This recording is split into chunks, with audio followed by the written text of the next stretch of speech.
Mungkin banyak ya orang remehin cewek kok di kandang kotor-kotoran gitu.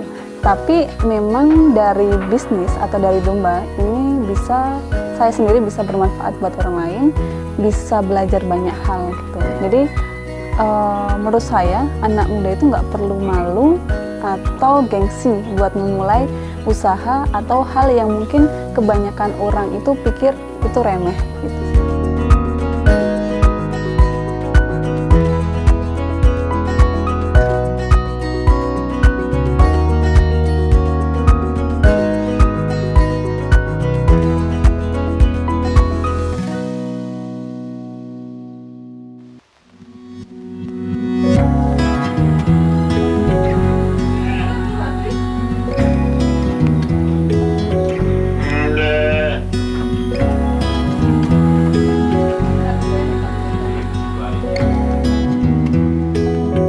Perkenalkan, nama saya Nadia Sufani, saya founder dari PT Maksimal Ekosistem Indonesia.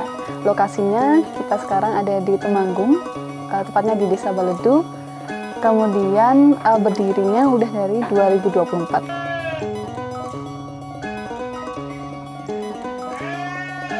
Mungkin cerita sedikit ya. Jadi kalau lulus SMA itu sebenarnya sangat tidak tertarik dengan dunia bisnis atau pertanian itu, karena kan background keluarga sudah petani ya. Jadi kayak petani itu panas-panasan segala macam. Jadi ya honestly nggak terlalu tertarik.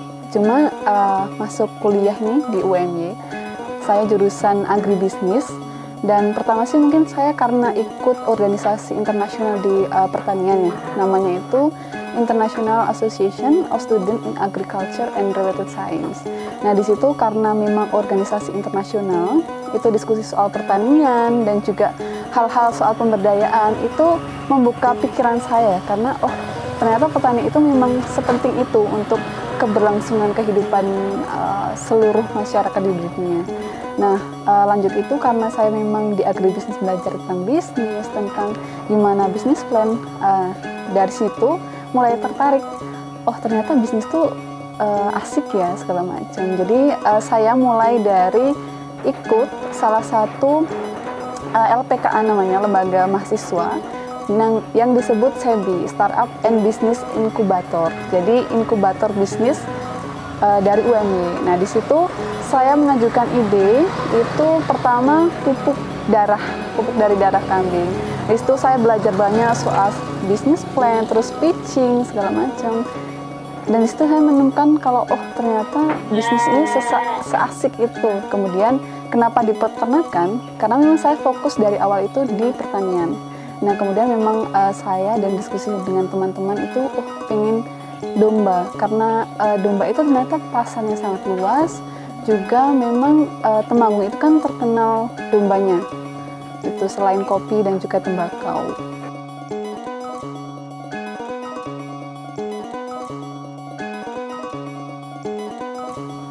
Sebenarnya awal saya masih didorong untuk menjadi PNS ya. Tapi seiring waktu karena memang tekad saya yang kuat dan juga alhamdulillah berhasil mendirikan kandang di rumah sendiri itu, jadi pikiran dari orang tua itu, terutama keluarga juga, itu berubah. Karena kan melihat prospek juga dari peternakan domba ini. Nggak cuma peternak biasa, tapi juga kita bisa melebar di produk-produk turunannya.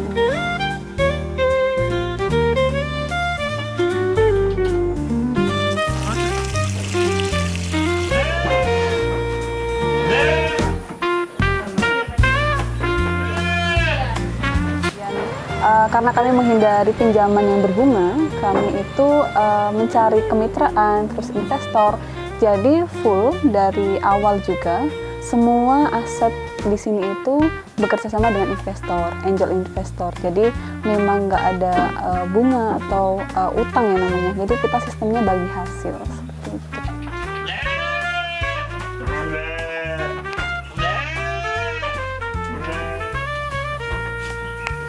Sebenarnya hitungannya membangun dari nol ya, karena memang modal full kita cari sendiri walaupun dari investor. Jadi awal itu ketika tidak ada modal, kita tuh kesana sini pakai uang sendiri, terus kos belajarnya yang banyak waktunya. Kita sampai ke Klaten, ke Bandung juga, memang full untuk cari tahu nih dasarnya itu seperti apa. Nah awalnya itu memang di sini tuh cuma ada kandang kambing yang di bawah ini yang kecil.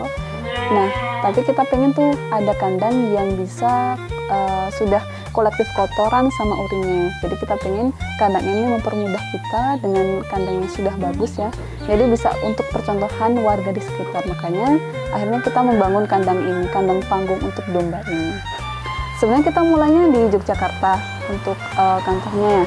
Terus di Temanggung karena memang kan ada lahan di sini. Nah, insya Allah juga bulan depan kita bakal running eduwisata, itu kolaborasi dengan Janati Farm. Jadi memang di sana itu pengennya ada integrated farming di domba susu perah juga, terus juga ada percontohan buat urban farming. Jadi kita pengen membuat sebuah sistem yang bisa dicontoh itu plus eduwisata gitu. Jadi karena kita juga baru pertama, juga nggak benar-benar dituntun sama orang ya. Jadi banyak banget trial and error. Kayak misalkan kandang ini sudah revisi 3 kali karena ada yang nggak cocok, ternyata ini segala macam gitu. Dan juga memang kita harus ekstra belajar karena kan basic dari keluarga kan bukan bisnis. Jadi harus ekstra belajarnya gimana untuk manajemen keuangan, terus apa itu investor, sebenarnya nggak tahu sebelum saya juga belajar di kampus gitu kan. Jadi memang dari awal ini trial and errornya banyak, cost belajarnya sangat banyak, waktunya juga banyak, dan juga memang untuk waktu tidur kan kepangkas banyak ya untuk memulai usaha dari nol. Iya, karena kan kita sebelumnya itu ngecat hampir 50 akikoh dan peternakan untuk kita main ke sana. Jadi memang kita pengen benar-benar kos belajarnya ini kepangkas, nggak banyak-banyak banget gitu, biar nggak rugi juga. Makanya kita banyak belajar ke peternak yang udah lama, peternak breeding, peternak fattening, terus akikoh juga, ke pasarnya kemana. Jadi langkah awal yang kita ambil memang mencari pasar dulu gitu. Karena kan kita mulai juga sebenarnya bukan dari breeding domba ini, tapi dari trading domba gitu. Jadi kita memang fokus untuk mencari pasar. Karena kan produk nggak bakal keluar kalau nggak ada pasar ya.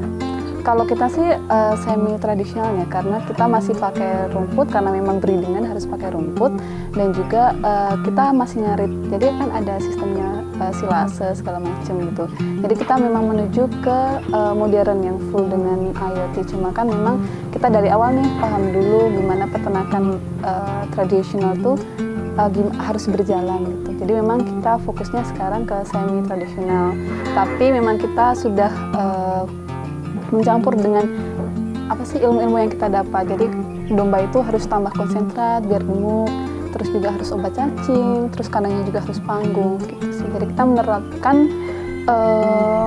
tradisional tapi dengan ilmu yang kita dapat gitu. Jadi trading domba itu bahasa kerennya dari Belantik ya, bahasa bahasa anak mudanya gitu, bahasa bisnisnya. Jadi kita memang menjual domba, tapi kita tidak beternak secara mandiri gitu. Jadi kita menemukan pasar, kita ngambil dari petani gitu, kita ambil margin dari situ. Karena kan kita ada penyerapan nih sekarang sudahan di Jogja yang kebutuhannya itu 400 per bulan. Kemudian ada di Cikampek yang kita kemarin sempat ada pesanan 3.000 ekor untuk sekali, cuma kan memang kapasitas kita belum ada ya. Nah itu, jadi kita mulai belajarnya di situ tuh ternyata pasar domba Temanggung itu banyak banget. Dan memang para peternak-peternak fattening terus juga akikoh itu carinya domba lokal Temanggung. Memang sudah terkenal karena juga kualitasnya bagus, plus juga harganya itu paling available lah buat daripada yang lain. Sebenarnya kita kan fokus breeding itu untuk menghasilkan anakan untuk di trading ya, karena memang hitungannya nanti itu lebih murah kalau ternak sendiri atau lebih untung lah untuk ternak sendiri. Nah makanya kita memang fokus ke lokal Temanggung. Tetapi karena kita juga ada pesanan domba priangan, itu makanya kita ada beberapa jenis indukan yang priangan. Nah kita juga ada pacekan atau jantannya itu Garut, karena kan memang kualitasnya bagus Garut, dan anaknya itu mayoritas lebih dari 1, bisa 2, bisa 3 gitu. Makanya kita kan ngejar quantity juga, biar dombanya ini dalam waktu singkat bisa makin banyak. Kita jual anakannya rutin itu biar bisa disuplai untuk ke peternak lainnya gitu. Kalau untuk saat ini ada 48 yang di kandang ini. Cuma untuk trading kita sebulan itu bisa 200 sampai 300 ekor.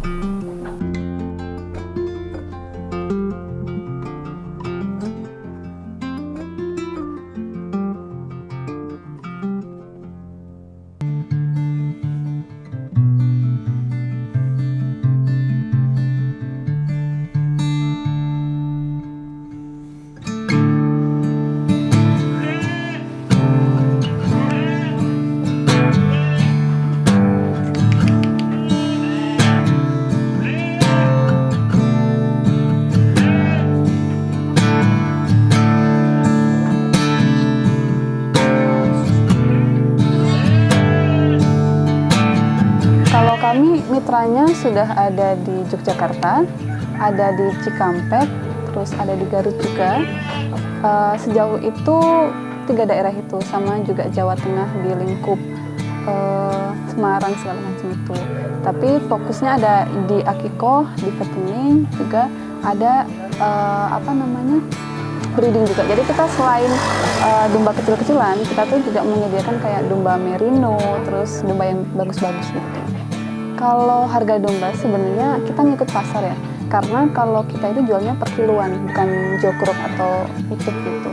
Jadi kalau pasarnya memang harga segini ya kita ngikut, karena kan nggak bisa kita matok harga sendiri gitu. Untuk My Farm House sebenarnya ada beberapa produk ya, di antaranya jual barang, jual domba, sama namanya titip ternak. Jadi kita menyediakan kalau teman-teman ada yang pengen punya ternak tapi nggak bisa ngerawatnya, terus juga kalau mau investasi ke yang lain juga takut, jadi kita menyediakan namanya titip ternak. Jadi teman-teman juga bisa titip ternak ke kami, menitipkan uangnya dengan skema investasi. Jadi bukan kayak gaduhke ya bahasanya, bukan kayak gaduhke biasa yang satu-satu nanti 50-50, enggak. Jadi kita nanti juga titip kayak investasi lah mudahnya, naruh uang nanti panen di akhir gitu, kontraknya 2 tahun. Terus selain titip ternak juga ada thank you tabungan kurban, kita lagi proses ini pembuatan. Terus juga kita rencana ada eduwisata ke depannya. Nah, sebelum punya kandang dan sebelum ngirim, kita malah pertama itu mengumpulkan warga untuk ayo buat sebuah kelompok ternak. Jadi awalnya gitu, karena kita pertama itu mengajukan perlombaan atau proposal di program Pertamina Foundation yang namanya PF Muda.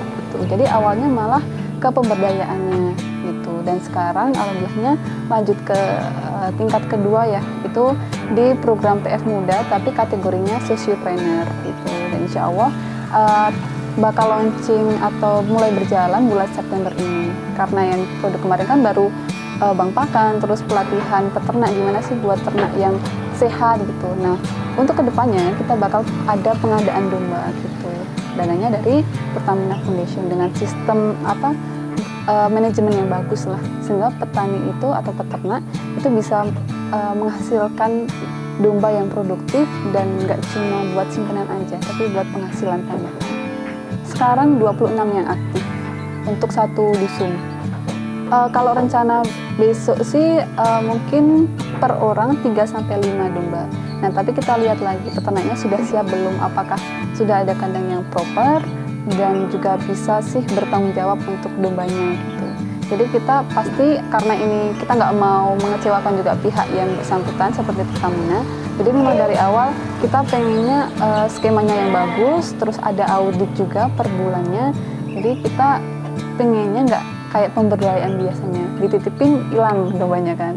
Kita pengennya sustainable, jadi walaupun di awal seperti merintis ya, belum ada hasil, tapi pengennya besok dalam 1 tahun itu sudah seenggaknya peningkatan pendapatan 40% sih hitungannya.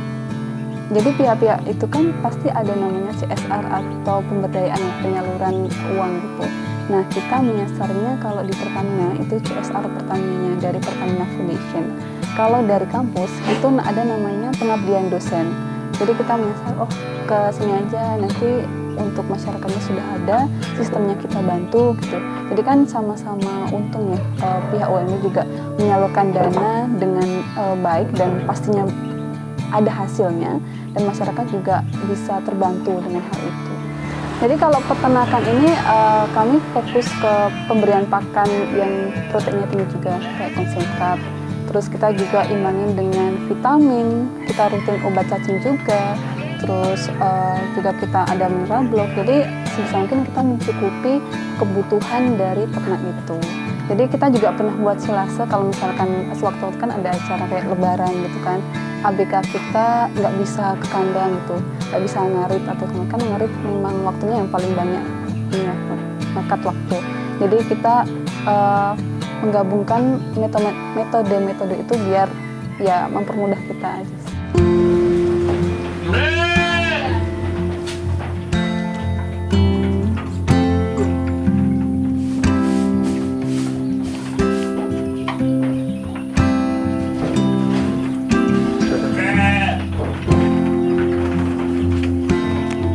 Jadi memang kandang itu harus maksimal agar tidak mengkat kos lagi di akhirnya. Jadi ini sudah dari hasil riset dan belajar juga ya. Kandang itu kalau jumlah domba segini harus segini, karena ada juga di peraturan Kementan. Jadi untuk domba satu itu nanti luasnya seberapa sudah ada aturannya. Nah terus gimana sih biar domba nggak sakit, karena banyak banget domba itu mati karena rusaknya paru-paru karena mencium amoniak.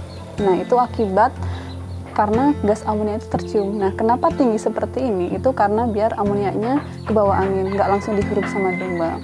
Terus juga karena cacingan itu gara-gara bulu atau kulit domba itu langsung nyentuh ke kotoran, itu bisa jadi cacingan. Jadi kenapa kandangnya harus seperti ini? Ya karena untuk kebaikan kedepannya aja sih. Makanya memang kita menciptakan, berusaha semaksimal mungkin gimana agar efisien dan juga nyaman untuk dombanya. Panggung itu kan biar memudahkan kolektif juga. Jadi ABK juga bisa jalan sini, bisa langsung mengkolektif atau mengumpulkan urin dan juga kuhe. Nah tujuannya memisahkan itu biar untuk fermentasi, karena kan ada pupuk padat, pupuk cair gitu. Dan memang kandungan dari pupuk padat dan juga pupuk cair atau urinnya domba itu beda. Nah tujuannya juga kita bisa mempermudah, kalau mau bikin pupuk cair dari urin, kalau mau padat kohe. Karena kalau jual kohe pun itu nggak bisa yang basah, jadi harus yang kering gitu. Jadi itu juga mempermudah untuk penjualan juga sih.